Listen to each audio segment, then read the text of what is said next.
Hello दोस्तों, welcome to toppers village. दोस्तों, आज हम क्लास 12 मैथ्स का जो पहला चैप्टर होता है, जनरली हर एक बोर्ड का वो पहला ही चैप्टर होता है, रिलेशंस एंड फंक्शंस, या फिर हिंदी में बोले तो संबंध एवं फलन, ये डिस्कस करेंगे। तो जो भी हिंदी के बच्चे हैं, इंग्लिश मीडियम के बच्चे हैं और सीबीएसई के बच्चे हों या फिर स्टेट बोर्ड के बच्चे हों, अगर उनको कंसेप्ट समझना है तो वो ये ज़रूर पूरा वीडियो ज़रूर देखें, क्योंकि आधा अधूरा छोड़ोगे ना। मैं तो कहता हूँ कि आप कभी भी किसी भी टीचर का वीडियो देखो, आपको पूरा वीडियो देखना चाहिए, कम से कम थ्योरी का। तो क्वेश्चंस में जो आपको क्वेश्चन का डाउट है बस वो देख लो, लेकिन थ्योरी के केस में तो आपको पूरा वीडियो देखना चाहिए। यहाँ पर आज के लेक्चर में हम डिस्कस करेंगे रिलेशंस। तो रिलेशन को एकदम जीरो लेवल ही क्या, ऐसा समझ लो माइनस के लेवल से चालू करेंगे, तो उसके बाद में जीरो लेवल, फिर बाद में प्लस के लेवल और एकदम एक्सपर्ट लेवल तक सीखेंगे। और इसके अंदर हम देखेंगे 11th क्लास से, जो अगर कुछ बच्चों ने 11th क्लास में भी ये चैप्टर आता है रिलेशंस एंड फंक्शंस, तो उसके अंदर भी कुछ चीज़ें बताई जाती है रिलेशन के बारे में।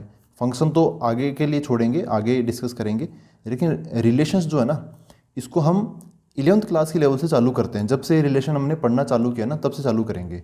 तो रिलेशन क्या होता है, इससे पहले कार्टेशियन प्रोडक्ट क्या होते हैं, मतलब कार्तीय गुणन, और अलग अलग टाइप ऑफ रिलेशन क्या होते हैं, और जो 12th में आते हैं तो यहाँ पर 3 रिलेशंस हमें देखने को मिलती है, रिफ्लेक्सिव, सिमेट्रिक रिलेशंस और ट्रांजिटिव रिलेशंस। फिर वो तीनों का मतलब इक्विवेलेंस, वो सब कुछ कवर करते हुए फिर आज का वीडियो ख़त्म करेंगे। ठीक है, तो शुरू करते हैं अब। देखो दोस्तों, मैं एक सेट ले लेता हूँ, सेट मतलब समुच्चय, सेट ए ले लेता हूँ मैं, कुछ ऐसे ले लेता हूँ ABC। ठीक है, ये मैंने ले लिया, समझो कि सेट ऑफ सिटीज़।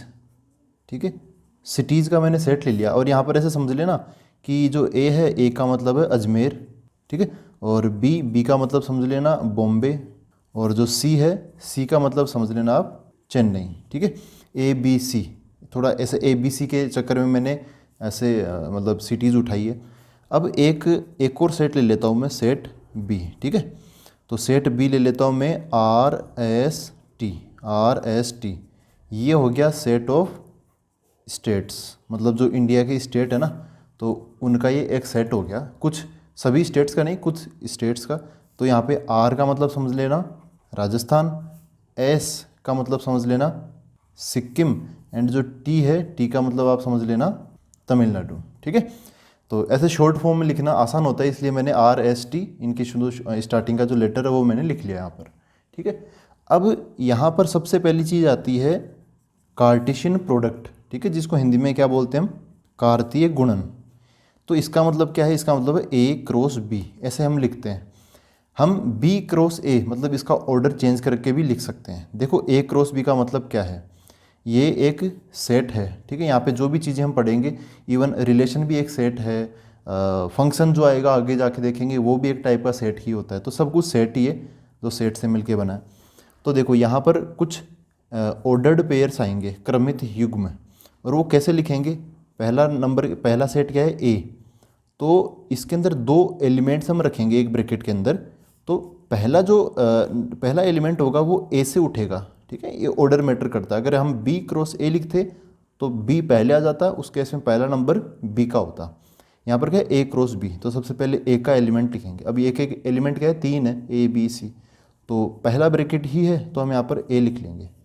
दूसरा जो एलिमेंट है वो बी का आएगा। बी के 3 एलिमेंट है, RST, तो आप एक एलिमेंट लिख लो, यहाँ पर आर लिख लिया। ठीक है, अब ऐसे ही सभी को मौका मिलेगा, मतलब यहाँ पे जितने भी पॉसिबल ऑर्डर्ड पेयर बन सकते हैं ना, ऑर्डर्ड पेयर मतलब जैसे किसी पॉइंट के कोऑर्डिनेट होते हैं उस तरीके से।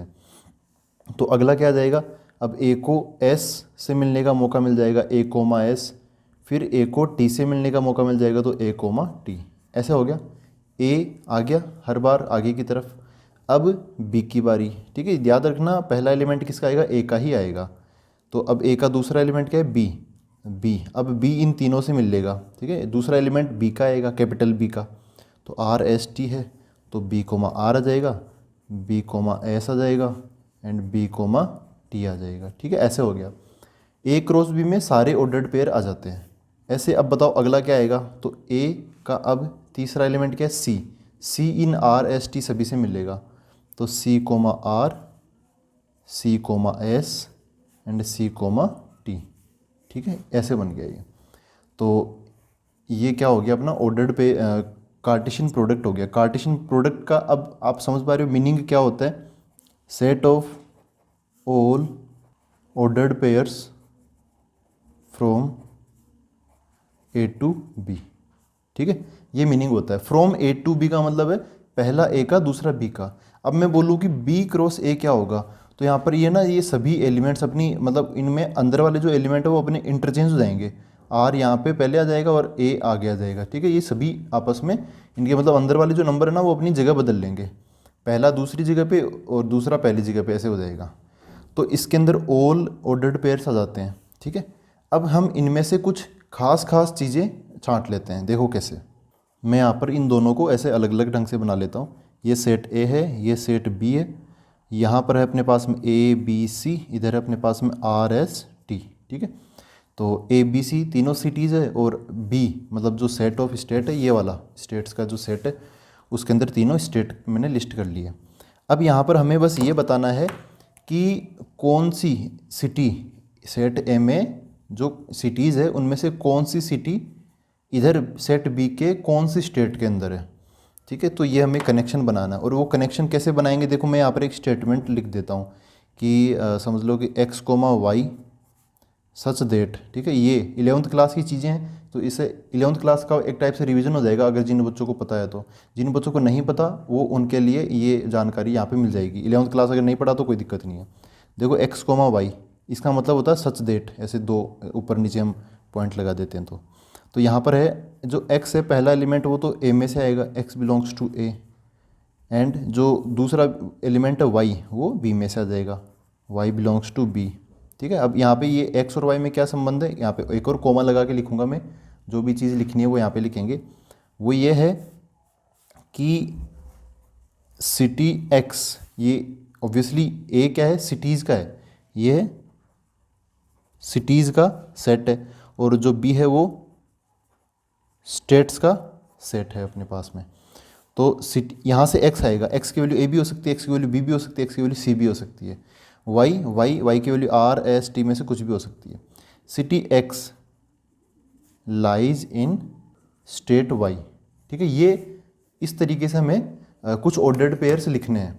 मतलब इसके अंदर तो सब आ गए, ए आर से कनेक्ट हो गया, ए आर से कनेक्ट हो गया, ए एस से हो गया, ए टी से हो गया, तो ये क्या बन जाएगा, कार्टेशियन प्रोडक्ट।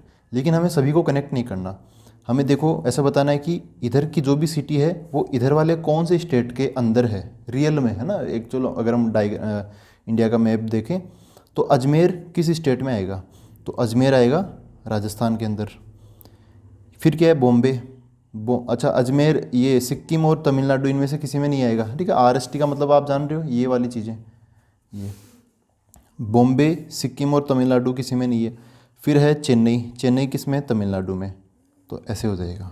ठीक है, तो अब इस बार बताओ कि इस बार कौन कौन सा ऑर्डर्ड पेयर आएगा। ए आर से कनेक्ट हुआ है, तो देखो यहाँ पे ऑर्डर मैटर कर रहा है। जो पहला नंबर है वो ए में से आया है, ठीक है, और जो दूसरा नंबर है वो बी में से आया है। ठीक है, तो इस बार में एक तो ऐसे लिख दिया, इसी को कंक्लूड करके, इसी को आसान भाषा में ऐसे लिख दूंगा कि ए आर, ये जो यहाँ पे क्या चीज़ बोली, ये मेन बॉडी है, इसका मतलब सोचो और यहाँ पे जो भी कनेक्ट करना है कनेक्ट करो, और वो जो कनेक्शन आपने लिखा है वो बस यहाँ पे लिख दो, और ये सी टी से कनेक्ट हो जाएगा तो सी कोमा टी आ जाएगा। ठीक है, ऐसा हो गया। तो देखो ये ए कोमा आर ये कहाँ पे था, ए कोमा आर ये रहा। ठीक है, और ये सी कोमा टी ये कहाँ पे था, ये C comma T. Cartesian product में तो क्या हुआ, कोई सिटी किसी स्टेट में है या नहीं उससे मैटर नहीं करता, सभी पॉसिबल ऑर्डर्ड पेयर्स इसके अंदर आ जाते हैं। लेकिन यहाँ से कुछ चीज़ें अपनी बदल गई, हमें बस वही कनेक्शंस वही ऑर्डर्ड पेयर्स यहाँ पे लिखने जो कि एक दूसरे से रिलेटेड है। यहीं से अपना वर्ड निकलता है रिलेशन। मैथमेटिक्स का जो रिलेशन वर्ड है वो इंग्लिश में जो रिलेशन होता है ना, जो हम बोलते हैं कि ये अपने रिलेशन में है, ये अपने रिलेशन में, हिंदी में बोले तो संबंधी जो होते हैं ना, वही बात है। मैथ में भी वही चीज़ है। रिलेशन मतलब एक नंबर दूसरे नंबर से किस तरह संबंधित है, किस तरह रिलेटेड है। अगर रिलेटेड है तो एक रिलेशन में है, ठीक है, अगर रिलेटेड नहीं है तो फिर वो एक रिलेशन में नहीं आएंगे। जैसे ये एक रिलेशन का पार्ट है, ये क्या है, ये अपनी रिलेशन होगी, ये वाला स्टेटमेंट। तो हम इस पूरे कर्ली ब्रैकेट यहाँ से चालू हुआ यहाँ पे ख़त्म हुआ, इसी को पूरे को हम क्या बोल देंगे, एक रिलेशन बोल देंगे। क्या बोल देंगे, रिलेशन। इस रिलेशन को मैं आर नाम दे देता हूँ, ठीक है।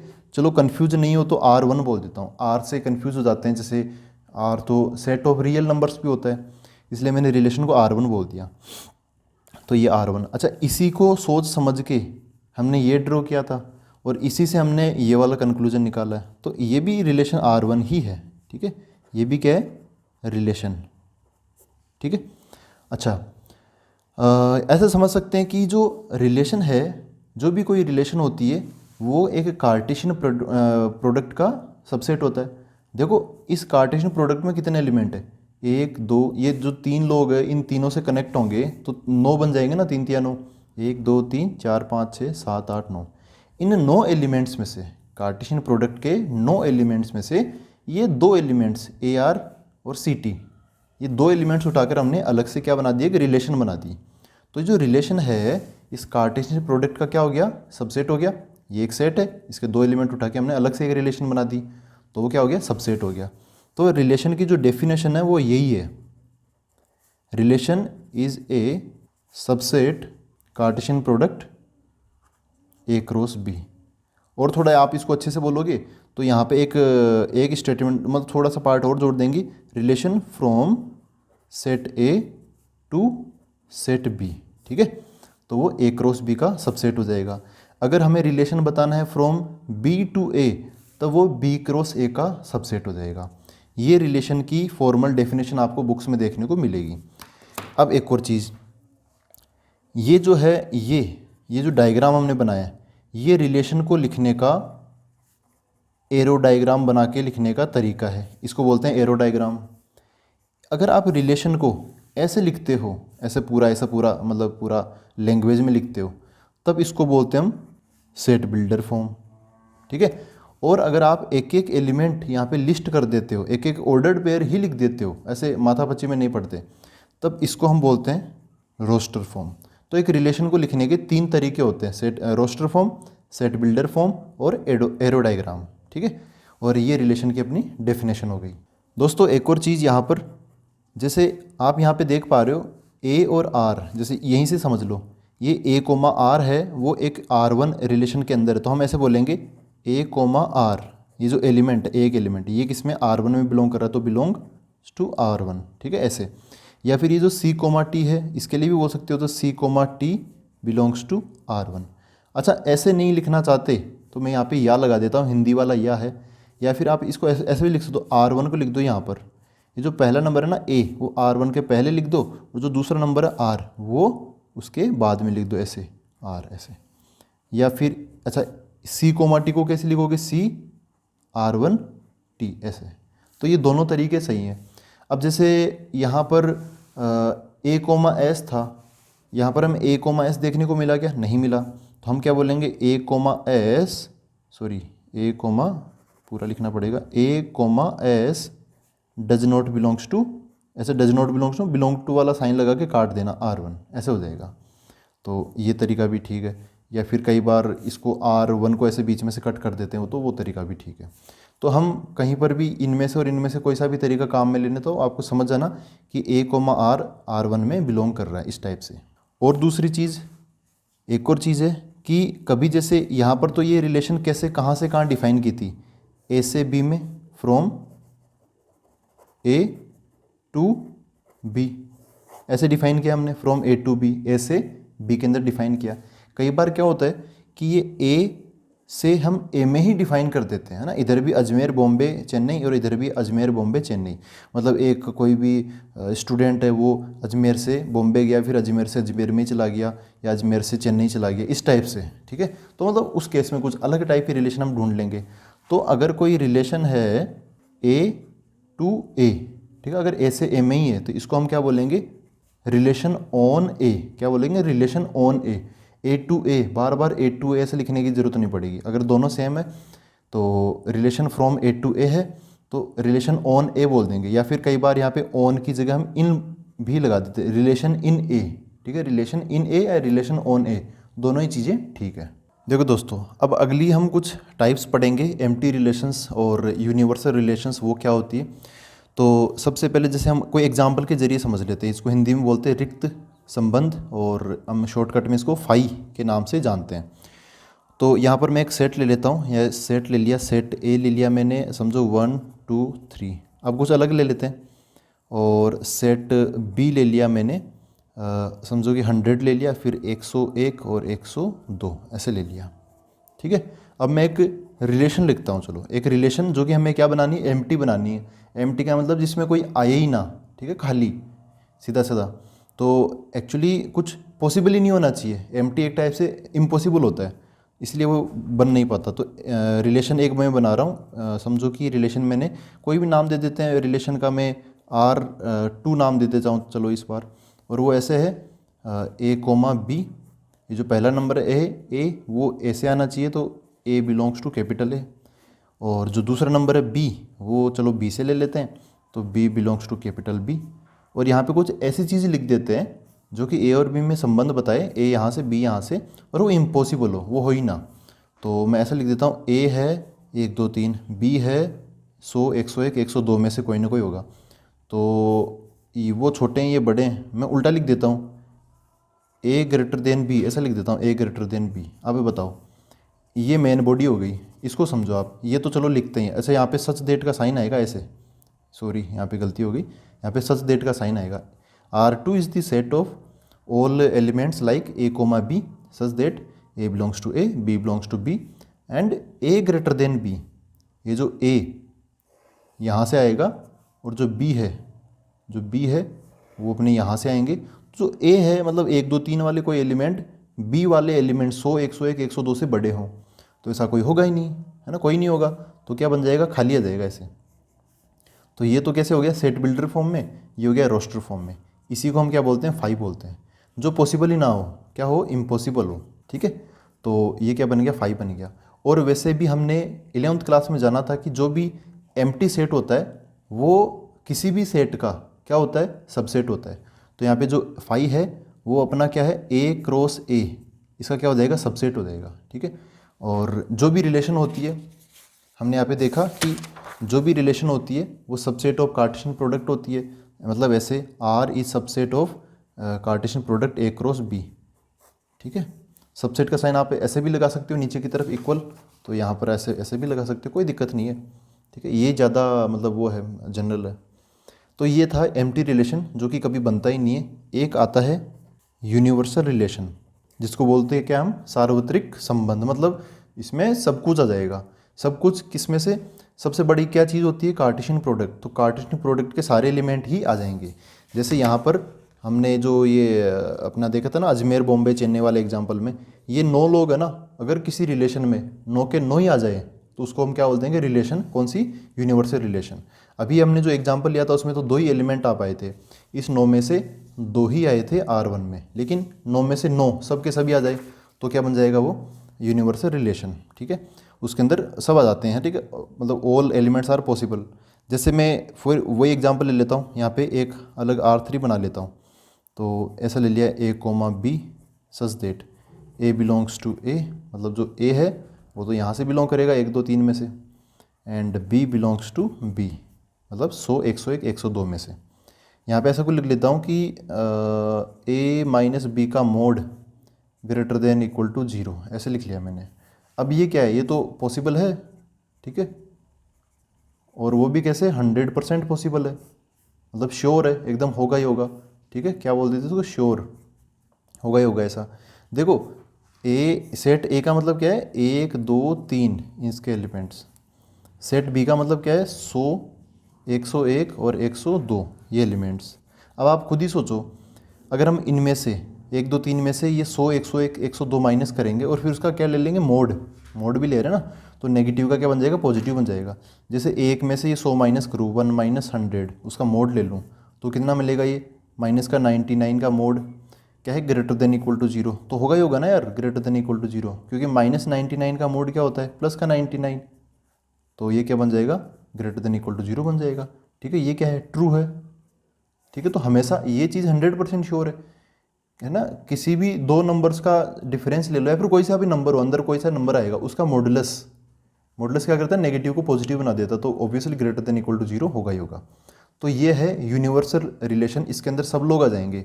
इसके अंदर अगर आप इसको वैसे रोस्टर फॉर्म में लिखोगे ना तो सब आ जाएगा, ठीक है। मतलब ये आ जाएगा, यहाँ से देख लो, एक आ जाएगा, एक 100 के साथ कनेक्ट हो जाएगा, ठीक है, 1 हो जाएगा 100 के साथ कनेक्ट, फिर 1 हो जाएगा 101 के साथ कनेक्ट, 1 हो जाएगा किसके 101 के साथ कनेक्ट, ऐसे सब लोग कनेक्ट हो जाएंगे। लास्ट में 3 भी सबसे कनेक्ट हो गए, 3 हो जाएगा 102 से कनेक्ट, ठीक है। ऑल आ जाएंगे इसमें सब के सब, ऑल कार्टेशियन प्रोडक्ट। तो ये जो यूनिवर्सल रिलेशन होता है इसको यू से भी रिप्रेजेंट कर देते हैं, ये वापस अपना ए क्रॉस ए के बराबर ही आ जाता है। दोस्तों अब हम देखते हैं अपना जो क्लास 12 है उसके अंदर एंटर कर रहे हैं, ठीक है। यहाँ से पहले का जो था वो समझ लो कि अपना 11th क्लास या फिर बेसिक्स था। अब हम 12th क्लास की बेसिक्स समझ सकते हैं, ठीक है।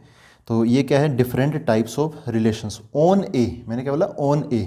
तो जैसे कोई रिलेशन है, रिलेशन आर, ठीक है, ये कैपिटल आर वो रियल नंबर वाला नहीं है, वो आएगा तो लिख दिया जाएगा कि जो कैपिटल आर है वो सेट ऑफ रियल नंबर्स है। यहाँ पे क्या, relation R from, defined from A to A, इसी को हम क्या बोलते हैं, आर ऑन ए, ठीक है। ऐसे शॉर्टकट में इसको ऑन है, फ्रॉम ए टू ए को ऑन ए बोल देते हैं, या फिर इन ए ऐसे भी बोल देते हैं। तो यहाँ पर हम देखेंगे टोटल 4, लेकिन एक चीज़ आती है आइडेंटिटी रिलेशन, वो जनरली एनसीईआरटी के अंदर तो नहीं है, लेकिन मैं फिर भी आपको बता देता हूँ ताकि आप कंफ्यूज ना रहो। तो एक ये जो पहली मैं बता रहा हूँ इसको आप बाकी सबसे कंफ्यूज मत करना, ये है आइडेंटिटी रिलेशन, ठीक है। ये मैं खुद आपको एक एक्स्ट्रा बता रहा हूँ, यहाँ पे लिख देता हूँ, चलो ये एक्स्ट्रा मैं आपको बता रहा हूँ, सिंपल है इसलिए मैं बता रहा हूँ। देखो आइडेंटिटी रिलेशन इसमें क्या होता है, इसमें कुछ ऐसे ले लेते हैं, एक एग्जांपल के तौर पे आपको समझाता हूँ इसमें क्या आएगा। तो जैसे सेट ए ले लेता हूँ मैं, 1 2 3। अब हमें ऑन ए डिफाइन करना है, क्या करना, ऑन ए। तो ये ए सेट है, तो ए से हमें ए में ही डिफाइन करना है, तो ए दूसरा भी क्या हो जाएगा, 1 2 3 यही हो जाएगा, ठीक है। तो आइडेंटिटी रिलेशन में क्या होता है, जिसको हम आई से रिप्रेजेंट करते हैं, इसके अंदर क्या होगा, देखो ए से ए डिफाइन किया तो हम यहाँ पे छोटा सा ए लगा देते हैं, यहाँ पर ए लगा देते हैं। इसके अंदर जो 1 है वो 1 से ही कनेक्ट होगा, ठीक है, आइडेंटिटी रिलेशन, ठीक है। मतलब ये जो 1 है ये अपनी आइडेंटिटी लूज नहीं करेगा, ये 1 का 1 से ही कनेक्ट हो जाएगा। कुल मिला के ये बात हो गई 1 2 3, इधर भी क्या है 1 2 3, 1 1 से कनेक्ट हो रखा है, 2 2 से, एंड 3 3 से।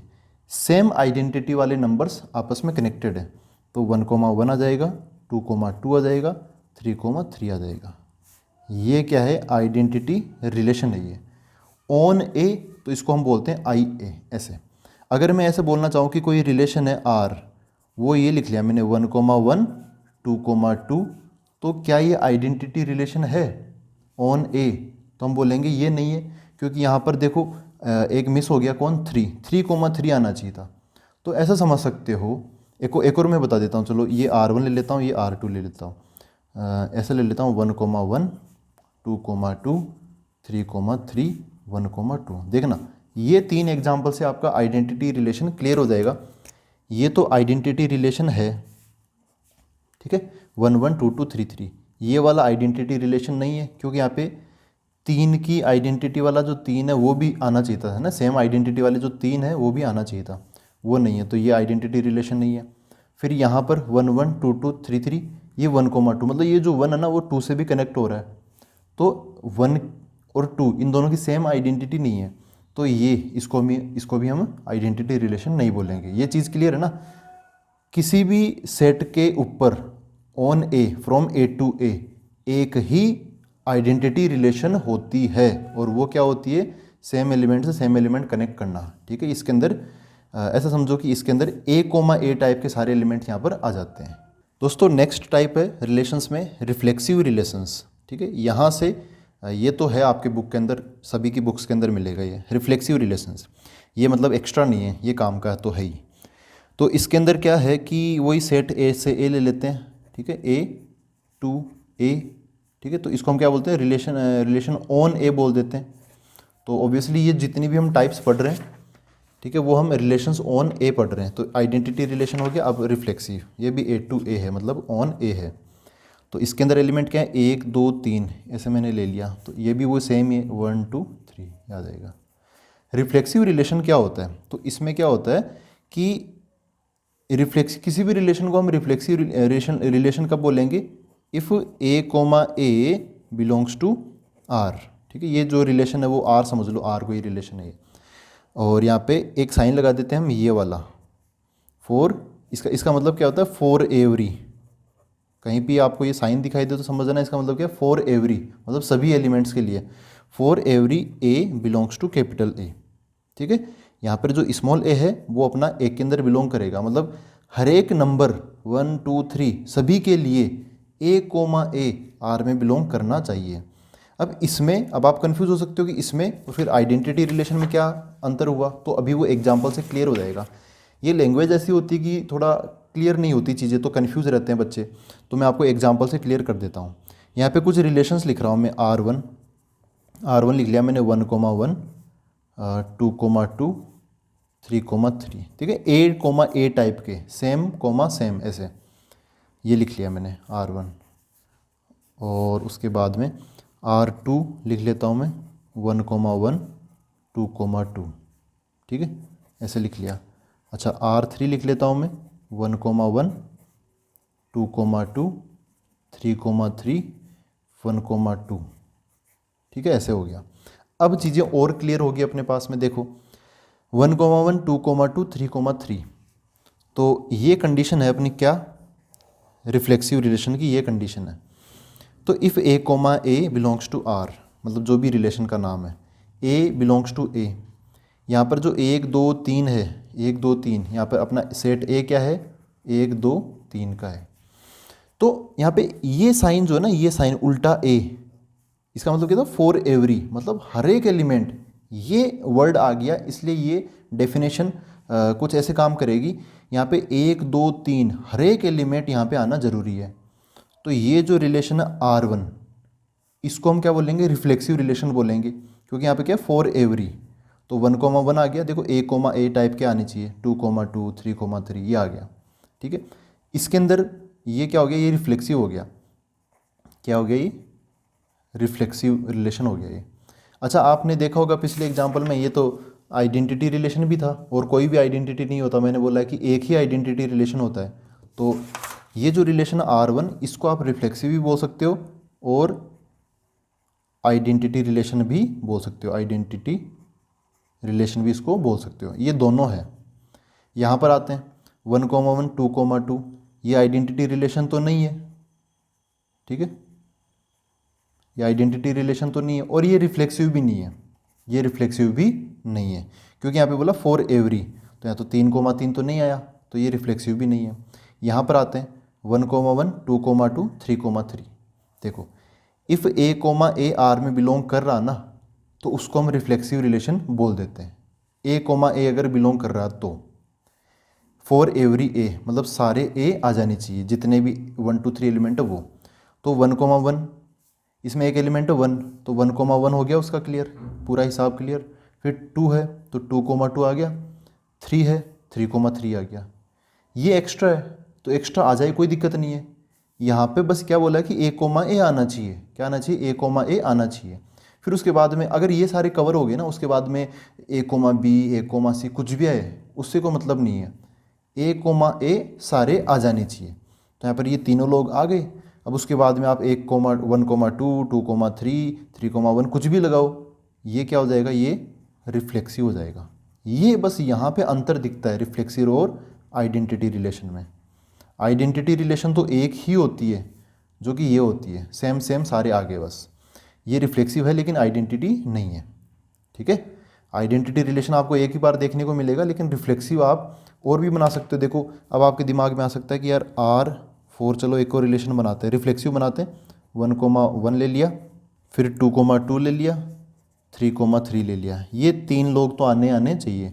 अगर यहाँ पे 4 एक और एलिमेंट होता 4, तो यहाँ पे 4,4 भी आना था। इनके बाद में आप कुछ भी ले लो, 1,2 2,3 3,1, ठीक है, कुछ भी लगा लो, ये भी क्या है, ये रिफ्लेक्सिव हो गया। लेकिन वही बात है, ये आइडेंटिटी नहीं होगा, रिफ्लेक्सिव तो होगा। तो समझ गए रिफ्लेक्सिव में ए कोमा ए वाले आ जाने चाहिए, उसके बाद में जो भी एलिमेंट एक्स्ट्रा आ रहे उससे कोई प्रॉब्लम हमें नहीं है। तो रिफ्लेक्सिव रिलेशंस बहुत सारे हो सकते हैं। अब हम देखते हैं अगला रिलेशन सिमेट्रिक। देखो दोस्तों, सिमेट्रिक रिलेशंस जिसको हिंदी में हम बोलते हैं सममित संबंध, तो इसके अंदर वही सेट ऑन ए है, मतलब ए से ए में ही डिफाइन करना है, ए से बी में ऐसा नहीं चलेगा यहाँ पर।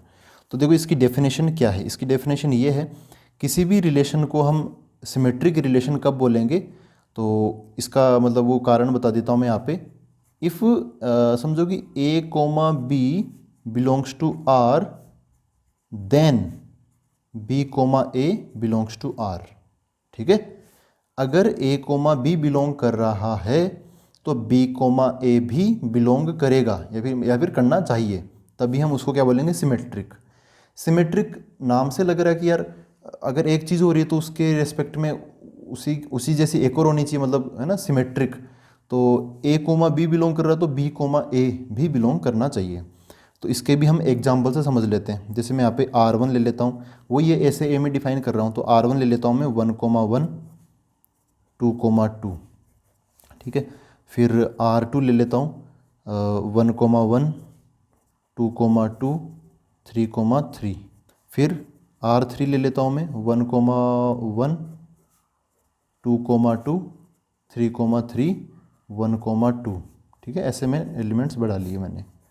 ऐसे R4 ले लेता हूँ 1,2 2,1 3,2। R5 ले लिया 1,2 2,1। ठीक है, इतने सारे ले ली, और भी हम लिख सकते हैं। देखो बस ये चेक करना आपको, इसको भी आप समझना। अच्छा एक और चीज़ मैं बताऊँ, स्टूडेंट्स ना इफ़ देन, ये जो इफ़ देन होता है इसको बारीकी से समझते नहीं है, और अगर आपको इसको बारीकी से समझना है तो क्लास 11th का चैप्टर है मैथमेटिकल रीजनिंग, उसमें इफ़ देन को बहुत बारीकी से हमने सीखा है। जैसे इफ़ देन का मतलब लैंग्वेज वाली बात है यार, ये इंग्लिश लैंग्वेज, अगर ऐसा हुआ तो ऐसा होगा, ऐसा इस टाइप की चीज़ है ये इफ़ देन, कंडीशनल है ये। तो ये चीज़ आपको समझना भी चाहिए, इफ़ देन का मतलब क्या होता है। अगर आप इफ़ देन का मतलब नहीं समझते, वैसे सबको लगता है कि उनको आता है, लेकिन ऐसा नहीं है। एक कंडीशन होती है जिसमें सब मात खा जाते हैं। तो इफ़ देन का मतलब अभी हम धीरे धीरे सीखेंगे, और जो ट्रांजिटिव इससे अगला जो रिलेशन पढ़ेंगे ना, उसमें इफ़ देन का मतलब पूरा क्लियर हो जाएगा। यहाँ पर क्या है, सिमेट्रिक रिलेशन के लिए if A comma B R में बिलोंग कर रहा ना, अगर ए कोमा बी आर में बिलोंग कर रहा है, then B comma A belongs to R, वो करना चाहिए उसके अंदर बिलोंग। तो देखो पहले हम यहाँ से चालू करते हैं, उल्टा R5 से चालू करते हैं। 1,2, यहाँ पे R5 में कौन आ गया, 1,2 आ गया, तो इसका उल्टा 2,1 वो भी बिलोंग करना चाहिए। तो देखो ये आ गया, इसके बगल में बैठा है 2,1, 1,2 भी है तो 2,1 भी है। उल्टा देख लो, अगर 2,1 है तो 1,2 भी आना चाहिए। तो ये क्या हो जाएगा, ये सिमेट्रिक रिलेशन हो जाएगा। यहाँ पर आते हैं R4 में, तो 1,2 है, तो A कोमा बी के लिए B कोमा ए होना चाहिए, तो 1,2 के लिए 2,1 होना चाहिए। सही हो गया, इनकी जोड़ी आपस में बैठ गई। ठीक है, फिर क्या है 3,2, तो 3,2 का जोड़ीदार भी आना चाहिए ना, 3,2 के लिए क्या आना चाहिए 2,3, ऑर्डर चेंज करके आना चाहिए। तो वो तो नहीं है यहाँ पे, ओनली 3,2 ही है ना, 2,3 यहाँ पर है ही नहीं, बिलोंग ही नहीं कर रहा। तो ये जो है ये सिमेट्रिक नहीं होगा। ठीक है, उसके बाद में आते हैं हम R3 में। R3 में क्या है 1,1। तो अब देखो ये 1,1 ये सेम है ना, यहाँ से समझ लेते हैं, हम R1 से समझ लेते हैं इसको। तो देखो R1 में 1,1 बिलोंग कर रहा है, तो अगर हम 1,1 का उल्टा करेंगे, ऑर्डर चेंज करेंगे, तो 1,1 बिलोंग्स टू R1, ये मैंने लिख लिया। ठीक है, ये 1, इसमें बिलोंग कर रहा है। अब मैं इस 1 का ऑर्डर चेंज कर देता हूँ इन दोनों का, तो क्या बन जाएगा 1,1 बन जाएगा, अगेन बिलोंग्स टू R1। ये है कि नहीं है, बिल्कुल है। इसका उल्टा ये खुद ही है, तो ये बिलोंग कर रहा है। 2,2 इसका उल्टा ये खुद ही है, तो ये बिलोंग कर रहा है। तो ये क्या हो जाएगा, सिमेट्रिक हो जाएगा। फिर यहाँ पर भी देखो 1,1 2,2 3,3 है, तो 1,1 का उल्टा 1,1 वो भी बिलोंग कर रहा है, 2,2 का उल्टा 2,2 वो भी बिलोंग कर रहा है, 3,3 का 3,3 वो भी बिलोंग कर रहा है। यहाँ पर वो नहीं है, ऐसा लफड़ा नहीं है फॉर एवरी, जैसा यहाँ पे लिखा हुआ था फॉर एवरी। तो यहाँ पे अगर आपको एक कोई एलिमेंट लिखा हुआ है, अगर उसका उल्टा करते हो वो भी लिखा हुआ है तो वो इस रिलेशन, वो जो ये रिलेशन है वो क्या हो जाएगी, सिमेट्रिक रिलेशन हो जाएगी। ये भी हो जाएगा। यहाँ पर आते हैं 1,1 अपने आप में हो गया उल्टा, 2,2 अपने आप में हो गया, 3,3 अपने आप में हो गया। 1,2 अपने आप में तो नहीं होगा ये, 1,2 के लिए तो इसका पार्टनर चाहिए क्या, 2,1, तो वो तो नहीं है, तो ये सिमेट्रिक रिलेशन नहीं हो पाएगी। ठीक है, तो ये सिमेट्रिक रिलेशन का हो गया। अब हम देखते हैं अगला टाइप का रिलेशन, वो है ट्रांजिटिव। देखो दोस्तों, फोर्थ है ट्रांजिटिव रिलेशंस, संक्रामक संबंध, हिंदी अनुवाद इसका। तो संक्रामक से डरना मत। देखो ट्रांजिटिव क्या होता है, इसका मतलब क्या होता है अभी पता चलेगा कि इसका नाम ट्रांजिटिव ऐसा क्यों रखा है। इसकी देखो कंडीशन क्या होती है, किन रिलेशंस को हम ट्रांजिटिव रिलेशन बोलेंगे। तो देखो कंडीशन ये है, if A comma B belongs to R, ठीक है, जो रिलेशन ट्रांजिटिव होनी चाह रही है उसके लिए, comma B comma C belongs to R, then A belong से कनेक्ट हो गया, सॉरी ए बी से कनेक्ट हो गया, बी सी से कनेक्ट हो गया, तो अब डायरेक्ट ए सी से कनेक्ट हो जाएगा, है ना। वो होता है ना संक्रामक बीमारी जैसे कोई फैलती है, वैसे मतलब क्या बोलते हैं उसको, ट्रांजिशन बोलते हैं ना, एक जगह से दूसरी जगह। तो ए से ए बी से कनेक्ट हो गया, फिर बी सी से कनेक्ट हो गया, तो ए सी से कनेक्ट हो गया ना, then A comma C should also belongs to R. ये अगर ऐसे कोई अपने पास में क्या है, कोई रिलेशन है जो कि इन कंडीशंस को सेटिस्फाई करती है, तो उसको क्या बोलेंगे हम, ट्रांजिटिव रिलेशंस बोलेंगे। अब इसके अंदर आपको पता चलेगा कि यार ये जो इफ़ देन है ना, इफ़ देन इसका क्या मीनिंग है। तो इफ़ देन में हम ये जो देन है इसकी जगह हम ये वाला सिंबल लगा देते हैं, देयरफॉर वाला। देयरफॉर इफ़ देन वाली चीज़ होती है, इम्प्लाइज देट, इसका मतलब ऐसे इस टाइप से। तो चलो मैं एक एग्जांपल लेता हूँ, सेट ए ले लेता हूँ मैं, वही 1,2,3, और फिर अगेन सेट ए से ए में डिफाइन कर रहे तो वही ले लेता हूँ मैं 1,2,3, ऐसे ले लेता हूँ। तो मैं कुछ रिलेशंस लिखता हूँ, जैसे R1 लिख लिया मैंने, R1 लिखा मैंने 1,2, 2,3, तो 1,3 ऐसे लिख लिया। ठीक है, अब R2 लिख लेता हूँ 1,1, R3 लिख लेता हूँ 1,1, 2,2, 3,3। ठीक है, और कुछ लिखें तो R4 लिख लेता हूँ 1,2, ये बहुत इम्पोर्टेंट एग्जांपल आपके लिए R4। और R5 लिख लेता हूँ चलो 1,1, फिर 2,2 लिख लेता हूँ, और 3,3, 1,2 ऐसे लिख लेता हूँ। तो ऐसा है, ये इतने सारे हो गए। आई होप इनसे क्लियर आपका ये कंसेप्ट हो जाएगा। अब कंडीशन क्या है ट्रांजिटिव की, अगर ए कोमा बी आर में बिलोंग कर रहा है, एंड कोमा का मतलब क्या हो गया, एंड हो गया, बी कोमा सी आर में बिलोंग कर रहा है, तो फिर ये पहला तीसरे से भी बिलोंग कर जाना चाहिए, ए बी से, बी सी से, तो ए डायरेक्ट सी से कर जाना चाहिए। ठीक है, तो उसको हम ट्रांजिटिव बोलेंगे। देखो ये आ गया 1,2, 1,2 है, तो इसमें यह है कि ये जो पहला ब्रैकेट है ना वो बी पे ख़त्म हो गया, और कहीं पे कोई ब्रैकेट लिखा हुआ हो तो वो बी से चालू होना चाहिए। ठीक है, बी से चालू होना चाहिए। यहाँ पे बी पे ख़त्म हुआ और ये बी से चालू हो रहा है, तब हम ये वाला कनेक्शन ढूंढ पाएंगे। तो 1,2 ये 2 पे ख़त्म हो गया, ये 2 पे स्टार्ट हो गया। ठीक है, ये क्या हो गया, 2 पर स्टार्ट हो गया। तो अब 1,2 बिलोंग कर रहा है, 2,3 कर रहा है, तो 1 3 से भी बिलोंग करना चाहिए। तो देखो वो भी पड़ा है यहाँ पे, है ना। तो हम क्या बोलेंगे यहाँ पर 1,2 बिलोंग्स टू R1, फिर 2,3 बिलोंग्स टू R1, ये भी है, ये भी है। तो इनसे क्या मीनिंग निकलना चाहिए कि 1 डायरेक्ट 3 से भी कनेक्ट होना चाहिए, 1,3 ये R1 में बिलोंग करना चाहिए, तो वो भी है यहाँ पर, that is also belongs to R1 ये। तो इस टाइप से हम क्या बोलेंगे कि ये जो R1 है ये सिमेट्रिक रिलेशन होगी। यहाँ पर आते हैं नेक्स्ट R2, वो क्या है 1,1। अच्छा, और कोई कॉम्बिनेशन भी देख लेना, ऐसा नहीं कि पहला एलिमेंट ही। देखो 2,3 पर आते हैं, तो ये 2 से स्टार्ट हुआ, 3 पे ख़त्म हुआ। ठीक है, तो 3 पे ख़त्म हो गया, तो 3 से स्टार्ट होने वाला कोई दिख रहा है क्या यहाँ पे, नहीं दिख रहा ना, तो कोई टेंशन मत लो। ठीक है, उसकी कोई टेंशन नहीं लेनी हमें। फिर क्या है 1,3, ये 1 से स्टार्ट हुआ और 3 पे ख़त्म हो गया, तो अब और कोई 3 से स्टार्ट होने वाला दिख रहा है क्या, नहीं दिख रहा, तो इसकी भी टेंशन हमें नहीं लेनी, ये ट्रांजिटिव हो जाएगा। अब आते हैं R2 पर। तो R2 में क्या है, 1,1 है। तो वही बात हो गया, देखो 1,1 है तो A की वैल्यू भी 1 हो गई और B की वैल्यू भी 1 हो गई। ठीक है, अब ये जो 1 पे ये ख़त्म हुआ, ठीक है, ये 1 पे ख़त्म हुआ, तो और कई आपको ऐसा सेट दिख रहा है कि जो कि 1 से स्टार्ट हो रहा है, ये खुद ही है 1 से स्टार्ट होने वाला। तो 1,1 बिलोंग्स टू R2। फिर ये 1 पे ख़त्म हुआ तो दूसरा कोई सेट जो 1 से स्टार्ट हो रहा है ये खुद ही है, तो 1,1 बिलोंग्स टू R2। ठीक है, ये A कोमा B की जगह भी 1 1 आ गया और B कोमा C की जगह भी 1 1 आ गया। तो फिर ये जो A है वो C से कनेक्ट हो जाएगा, तो ये 1 अगेन 1 से कनेक्ट हो जाएगा। देयरफॉर 1,1 बिलोंग्स टू R2 ऐसे। तो ये A का काम कर रहा था, ये B, ये C, तो ये A और C हो गया। वैसे ABC सब बराबर ही है, 1 और 1 ही है, तो ये क्या हो जाएगा, अपना ट्रांजिटिव रिलेशन हो जाएगा।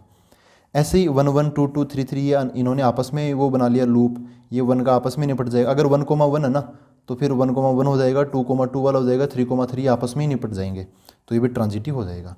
ये सबसे इंपॉर्टेंट केस है 1,2। देखो यहाँ पर क्या है 1,2, तो A का काम कौन कर रहा है, ये 1, और फिर ये जो B है इसका काम कौन कर रहा है, ये 2। हो गया, इतना एक एलिमेंट है।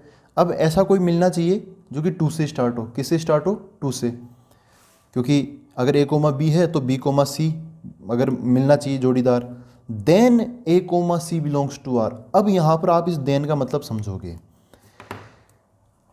इफ देन का ये कहानी होती है कि अगर यहाँ से ये जो देन है ना, देन से पहले की कंडीशंस, अगर इफ देन से पहले की कंडीशंस मतलब क्वेश्चन में प्रेजेंट है, ट्रू है, तब देन के बाद वाली अगर ट्रू नहीं हुई ना तो चीज़ गलत हो जाएगी। अगर देन के बाद वाली चीज़ सही है तो फिर सही हो जाएगा, ट्रांजिटिव हो जाएगा। लेकिन इफ़ ये जो देन से पहले वाली जो चीज़ है, जो इफ़ के अंदर है, अगर वही चीज़ गलत है या फिर वही चीज़ पॉसिबल नहीं है, तब भी हम रिलेशंस को ट्रांजिटिव रिलेशंस बोलेंगे। यही इफ़ देन की कहानी है। एक एग्जांपल में लेके चलता हूँ। मैंने क्या बोला, अभी अभी इसको तो क्लियर कर लूँ। इस यहाँ पर क्या बोला कि अगर कंडीशन यहीं पे टूट गई, ये वाला पॉसिबल नहीं है, अगर A कोमा B ही R में बिलोंग कर रहा है, B कोमा C बिलोंग नहीं कर पा रहा, तब उस केस में भी हम इसको क्या बोलेंगे, ट्रांजिटिव बोलेंगे। ठीक है, ये क्या हो जाएगा, ट्रांजिटिव हो जाएगा। आई बात समझ में। देन से पहले की कंडीशन अगर नहीं बैठ पा रही तब भी उसको हम ट्रांजिटिव बोलेंगे। अगर ये पूरी चेन यहाँ से स्टार्ट होकर यहाँ तक चली गई तब तो ट्रांजिटिव होगा ही होगा। लेकिन इफ़ के अंदर ये 2 कंडीशंस है, अगर एक कंडीशन नहीं बन पा रही तो यही है, तब भी उसको ट्रांजिटिव बोलेंगे। तो फिर ट्रांजिटिव कब नहीं बोलेंगे, अगर ये दोनों कंडीशन है और ये देन के बाद वाली फिर मतलब ये सेटिस्फाई नहीं होती, तब उसको ट्रांजिटिव नहीं बोलेंगे। ठीक है, इससे क्लियर हो रहा है। 1,2 1,2 ही बिलोंग कर रहा है, फिर आगे 2,3 या 2,1 या 2,2 वो बिलोंग नहीं कर रहा। ठीक है, तो इतनी कंडीशन सेटिस्फाई हुई है और ये आधी आधी हुई है। देन के बाद तो हम पहुंच ही नहीं रहे, तो उससे पहले का इधर ही कुछ गड़बड़ हो गया। तो इस केस में भी इसको क्या बोलेंगे, हम ट्रांजिटिव बोलेंगे। याद रखना, दिस इज़ ऑल्सो ट्रांजिटिव। ठीक है, इसलिए मैं बता रहा था ये इंपॉर्टेंट है। इफ़ देन का यही कंडीशन है। हाँ, मैं एक एग्जांपल ले रहा था, जैसे आप किसी से शर्त लगाओ, ये मैंने मैथमेटिकल रीजनिंग जब पढ़ाया था ना क्लास 11 में, तब भी बोला था। आप किसी से शर्त लगाओ कि अगर आज बारिश होगी तो मैं खेलने जाऊँगा। इफ़ यहाँ पे वो रेन वाली मतलब बारिश, देन प्ले, मतलब ये मैं पूरा सेंटेंस नहीं लिख रहा, मैं बस आपको ऐसे ही समझाने की कोशिश कर रहा हूँ कि इफ़ देन कितना खतरनाक होता है। अगर समझ में नहीं आया तो आपने शर्त लगा ली, 1,000 रुपये की लगा ली। इफ़ इट रेन्स, अगर आज बारिश होती है, देन मैं खेलने जाऊँगा, ऐसा कुछ शर्त लगा लिया, मतलब स्कूल नहीं जाऊँगा, खेलने जाऊँगा। तो अगर बारिश नहीं होती, समझ रहे हो, देन से पहली वाली कंडीशन ही सेटिस्फाई नहीं होती, तब भी आपने सही बोला है, तब भी आप शर्त जीतोगे। ठीक है, आप शर्त नहीं हारने वाले। आप शर्त कब हारते, जब बारिश होती लेकिन आप खेलने नहीं जाते, तब। देन के बाद वाली जो चीज़ है वो कब एक्टिवेट होती है, जब ये जो देन से पहले वाली चीज़ सही हुई हो, तब हम देन के बाद वाली चीज़ के बारे में सोचेंगे कि वो सही है या गलत है। अगर देन से पहले वाली चीज़ ही नहीं हुई तब हम देन के बाद वाली चीज़ के बारे में नहीं सोचेंगे, और वो जो भी हमने बोला है वो ट्रू माना जाएगा, सत्य माना जाएगा। तो वही चीज़ यहाँ पर है। देन से पहले वाली चीज़ ही अगर सही नहीं हुई तब हम देन के बाद वाली चीज़ को चेक नहीं करेंगे और जो भी चीज़ हमने बोली है वो ट्रू होगी। ठीक है, तो यहाँ पर 1,2 ये यहाँ पर आधे तक ही पहुँच पाया, पूरा नहीं हो पाया उसका साइकिल पूरा होता तब हम देन के बारे में सोचते। तो ये आधा साइकिल वाला है, तो इसको भी हम क्या बोलेंगे, ये भी एक ट्रांजिटिव रिलेशन है। अच्छा, यहाँ पर है R5, तो 1,1 ये आपस में हो गया, ये हमने ऑलरेडी देख लिया। 1,1 A, B, B, C, C, A सब यही है, ये भी हो गया, ये भी हो गया। 1,2 तो देखो यहाँ से थोड़ा बहुत 1,2 वैसे अकेला होगा तो भी संभाल लेगा, लेकिन ऐसे देखो 1,1 है, फिर ये 1 पे ख़त्म हुआ है ना, 1,1 है, ये 1 पे ख़त्म हुआ, 1 से स्टार्ट होने वाला एक तो 1,1 है, तो आप यहाँ से चालू होकर इधर जा सकते हो, या फिर 1 से स्टार्ट होना एक 1,2 है, यहाँ से आप इधर जा सकते हो।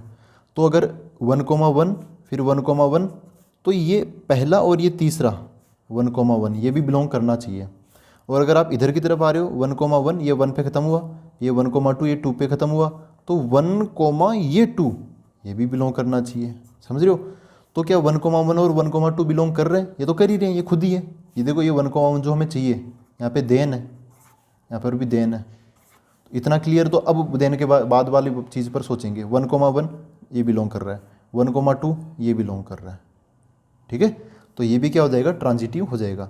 चलो ये सभी रिलेशंस ट्रांजिटिव हो गए, एक ऐसा ले लेते हैं जो कि ट्रांजिटिव नहीं है ताकि और थोड़ा क्लियर हो जाए। जैसे ये 1,2, 2,3, फिर ले लेता हूँ मैं 3,1 ले लेता हूँ। ठीक है, 3,1 ऐसा हो गया। तो ये ट्रांजिटिव नहीं होगी क्योंकि 1,2 हो गया, 2 पे ख़त्म हुआ, ये 2 पे चालू हुआ। ठीक है, तो अब 1,3 है ना, वो R6 में बिलोंग करना चाहिए था, लेकिन यहाँ तो क्या है 3,1 है, तो 1,3 तो नहीं है ना, तो R6 जो है ये जो 1,3 वो R6 में बिलोंग नहीं कर रहा, तो इसलिए R6 को हम ट्रांजिटिव नहीं बोलेंगे। साइकिल चला, इफ़ के बाद वाली सारी चीज़ चली, लेकिन देन के बाद वाली फिर नहीं आई, तो देन के बाद वाली जैसे हमने चेक की, ये चीज़ नहीं मिली हमें, तो ट्रांजिटिव फिर नहीं होगा। तो आई होप इन एग्जाम्पल से आपको ये चीज़ें क्लियर हुई है। अब एक 5वीं रिलेशन और आती है, उसको क्या बोलते हैं हम, इक्विवेलेंस रिलेशन। ठीक है, ये है EQUIVALENCE रिलेशन, मतलब हिंदी में तुल्यता संबंध। जो भी रिलेशंस रिफ्लेक्सिव है, मतलब वही A, वाला है ना, सभी for every A belongs to A, ये वाली चीज़ बिलोंग्स टू R होना चाहिए। और सिमेट्रिक है, मतलब A, B है तो B, A भी प्रेजेंट होना चाहिए, या फिर और है ना, या फिर नहीं ट्रांजिटिव, मतलब A, B है, फिर B, C भी है, देन A से C, मतलब A, C भी अगर प्रेजेंट हो तो ये ट्रांजिटिव। तो जो भी रिलेशन ये तीनों है उसको हम क्या बोलेंगे, इक्विवेलेंस रिलेशन बोलेंगे।